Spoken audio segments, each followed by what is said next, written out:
Well, to disappoint you folks, I'm none of the authors, so I'll try my best. I'm not in this field, so my field is actually ocean color and water quality. Basically, I'm Choi Chang from CRISP. Most of them are not here apart from my boss. So basically, we're trying to look to use SAR and optical imagery to try to build an empirical model to estimate the biomass in tropical forests. Basically there are 3 points here. Number one is there are limitations to optical remote sensing. So what you have heard from the above, all the presentations, right? There's a lot of complex structure, species diversity and whatnot. And of course, radar backscatter actually saturates at about 110 tons per hectare for biomass. So we use a very big word. We say we want to look at synergistic use of optical and SAR imagery. So basically, you can see the main idea is captured in the blue attractive signing box. It says that we want to investigate the usability of Spot 5 optical imagery together with ALOS pulsar. Basically, we have a lot of posters. We have another one in the afternoon. You can see from here. We're going to just talk about, right? Well, in this talk, we'll be focusing rather on Central Nature Reserve. For the other, I think the managed, we're going to talk about So this will be found in a poster later at 3:30. If you're interested, just drop by. So basically, we're just going to look at using optical and SAR data to try to estimate biomass from the Central Nature Reserve. So this is a colorful map of Singapore. Basically, you can see that we did estimation of the biomass. And note that this is basically a combination of different methods. We have to classify, or rather build a relationship between the biomass and the different parameters for different areas. So maybe I'll focus on the study area. It's in the Central Nature Reserve. It's not very big. About 2,000 hectares. So land is expensive in Singapore. But basically this is it's legally protected. We don't have any legal protection. It's a nature reserve, and basically the NParks, our National Board of Parks of Board Singapore, they actually manage this place. So there's actually patches of primary forest remaining. And our guys actually went in to estimate the biomass using this model which is published in 2005. You can see from here. You can see that this is a complex empirical relationship. Basically, the diameter is actually measured about 5 meters from ground, as defined in the model. So we did the measurement painstakingly for, I think, 35 sites. So 25 is used as a training sites and 10 for validation. And the little cross here are basically the sites that they went in to sample. So, when the researchers they went in, they actually say, we're going to measure all the trees in the 25-meter radius. So imagine the amount of work that's taken, even for a 2,000 hectare area.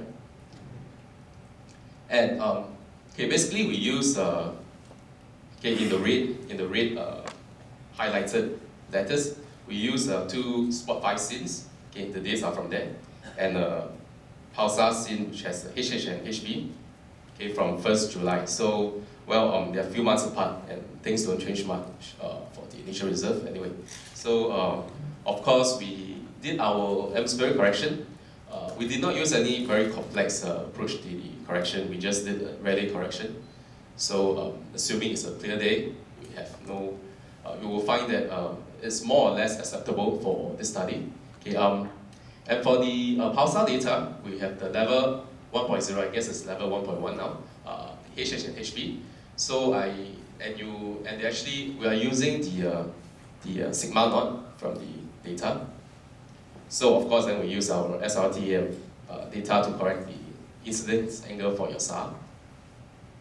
And this is a whole array of parameters that we computed today, not me.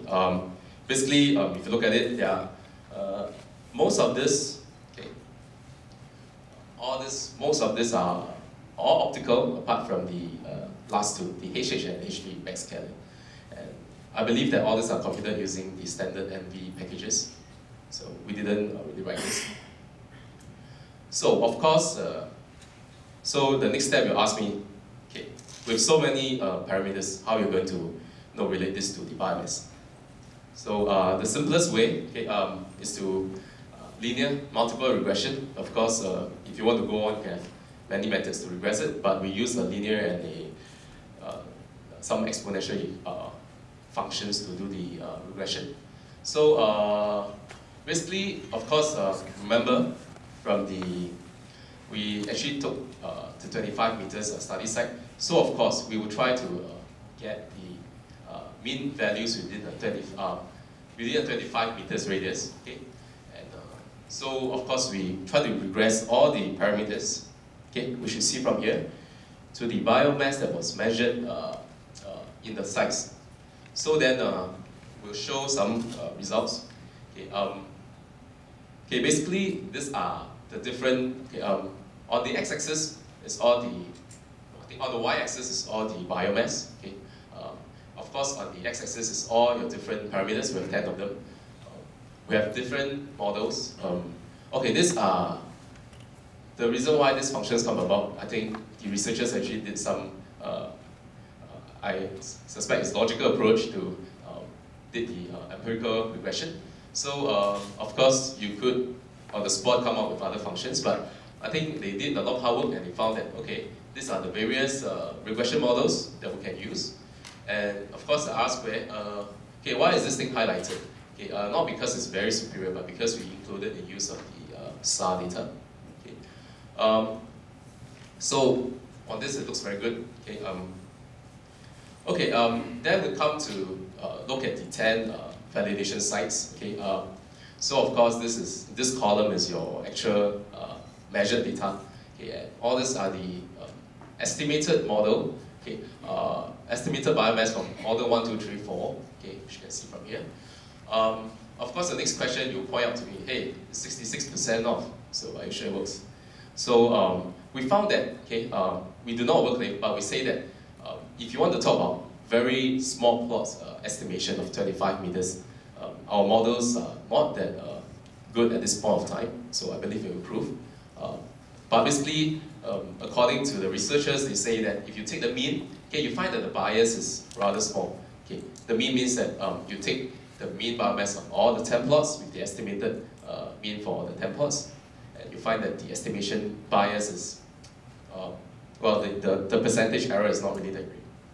Okay, of course, then we will need more validation because basically all this, if you take the mean of all these columns, you find that they're very close to each other. So in a way, statistically speaking, you will need more data to have a better validation, right? So of course, with those models, we attempted to actually predict the biomass from the remote sensing images. Okay, then you find that the places with negative biomass, basically it's not that we tore down the nature reserve.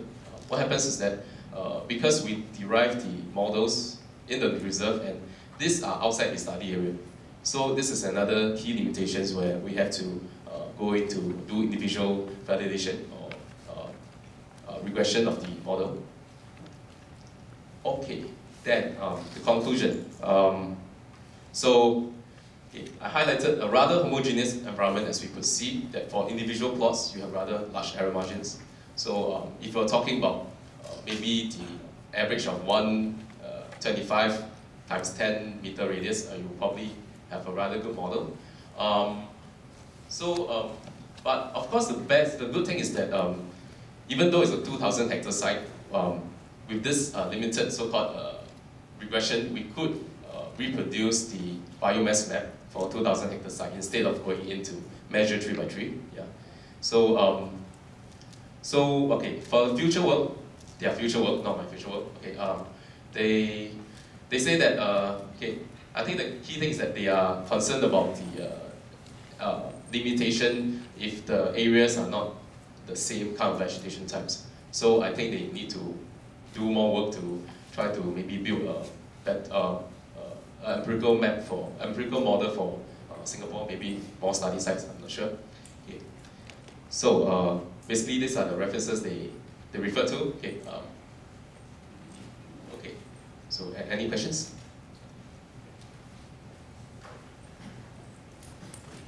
Thank you for your presentation. Okay. This person. Okay, I try my best to answer. Yeah. Yeah. Can you go back to the modern? Is there modern A, modern B, modern C? Yeah. And next slide, modern 1, modern 2, are the same? Yeah, it's probably the same. It's the way they label it. Yeah. So I didn't do the slides. Modern A and Yeah. But of course, you might ask me, so these models, you could probably put in your own models and you might do a better job than us, but I think they spend a lot of time to put these models together. Yeah, yeah, any questions? I saw a few hands. Well, thank you for presentation. My question is, how did you measure the on-site measurement of biomass? You got 25 plot and the plus 10 plot for validation, That's right. right? Yeah. So how did you measure? Okay, maybe I spoke too fast. It's my fault. Basically, we use this model, this complex looking function. Okay, I think it's the first point. Okay, all individual trees with a diameter of breast height of exceeding 5 cm were measured for DBH, which means that they actually use a ruler to measure each trunk. Okay, so that's how they did it, and yeah, sounds like usual work. Basically, from there, they will put in the diameter into this complex looking function, and they will probably have the AGB, which is your above ground biomass, I guess. So that's how they estimated the biomass. Yep. Thank you for a nice presentation. I have 3-4 questions. So first, I would like to know about in this elementary equation, did you consider the wood density of each species, or you choose the default value of the wood density? They choose. So answering on behalf of them, I believe they probably took the default values found in this application. Yeah. So we didn't really chop down the trees in the reserve. Yeah. I don't think that's allowed. Yes. Illegally, maybe possible. Yeah. Okay. My second question is about your model 1. You use the band 3 of spot data and Pulsar SB. Right. So why you choose the band 3, not other bands? That's why I say it's empirical. Like this band 3 is the red. Yeah. And So most of the studies shows the good correlation present in the infrared region. Like if you saw the recent paper published by Hong Kong University, Right. Nicholas et al. Uh-huh.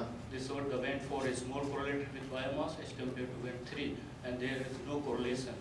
So I wonder why you choose the band 3, and did you find any saturation for band 3 and as well as for SB? Okay, let me answer your question logically. Number one, if you look at the model, right, it's basically they're using band 3 and the backscatter, right? So what I suspect is that they probably also tried band 4. I think they're not silly they should be clever enough to use band 4, obviously because it's near infrared. I'm not too sure whether it's saturated. You could email the correspondent author. I'm sorry that I can't answer you on that. Yeah, but it's possible they use band 4, but with combination they find that, hey, this model actually works better. RMS error is very high, like 152 ton per hectare as well. Yeah. So, and as well, like you choose only 10 plots for validation. So is this model is suitable, quite reasonable? Okay, this model is trained by 25 plots, not 10 plots. Yeah, this is but validated by 10 plots. So I'm Yeah. asking, like the RMS error is quite high, 152 Yeah. ton per hectare. So yeah. If this model is quite reasonable or not? Yeah, so so I already put a disclaimer. If you have carefully followed the presentation, you will see that we already say that for individual plots, the error is rather large. Yeah, so if you were just to look at the 66% and 25 and all this whatnot, you find that it's within the, we have already stated that the claim for the individual plot is not going to work. Yeah. So to answer your question, if it's 154 per hectare, it's probably going to be 30% for 600 maybe hectare. So I'm not sure whether that's satisfied. To me, it's the first work. Yeah. Could you tell me the forest type, like is it evergreen dense forest or deciduous forest was present in your study? I'm not too sure about that, sorry. Yeah. Yeah. I Because said, like your the field data shows the value of biomass is quite high, 500, 700 ton per hectare. yeah. It's mostly present in very high dense or intact type of evergreen forest. Otherwise, it's quite impossible. Right. Thank you for professional input. So I'm not professional in this field. I think you could email Yuka. Yes, sir. Yeah, so I'm not in the best position to defend him. Yeah. He might have done very good work, but yeah. Thank you. So any last questions? Is there more questions? Yeah. Okay, yes, please. I'm not so familiar with for the biomass, but I have a question on the LS parser data. So you use the HP data instead of all the other correlation Right. data. Yeah. So do you have any theoretical background? So you just showed some correlation graph, but it does not show the good correlation. So could you explain more for that HP correlation data? Okay, I'm not sure why they only use HH and HB again. I'm sorry. I believe they did go through all the data. Probably there are reasons why they only use the HH and HB. Maybe they're limited by the amount of data they have. But I can't really answer the question that you asked, but I believe they have tried all these different, if possible, other data they probably have tried. But apparently they only narrow down to HH and HB. Yeah. So that's the best I can answer you. Yeah. I suggest you folks really email Yuka. Yeah. Right. You can ask me any other things about optical remote sensing, motion color, it's fine. I will try my best to answer. Any other questions? I guess that's the no. No more questions? Okay, thank you. Thank you.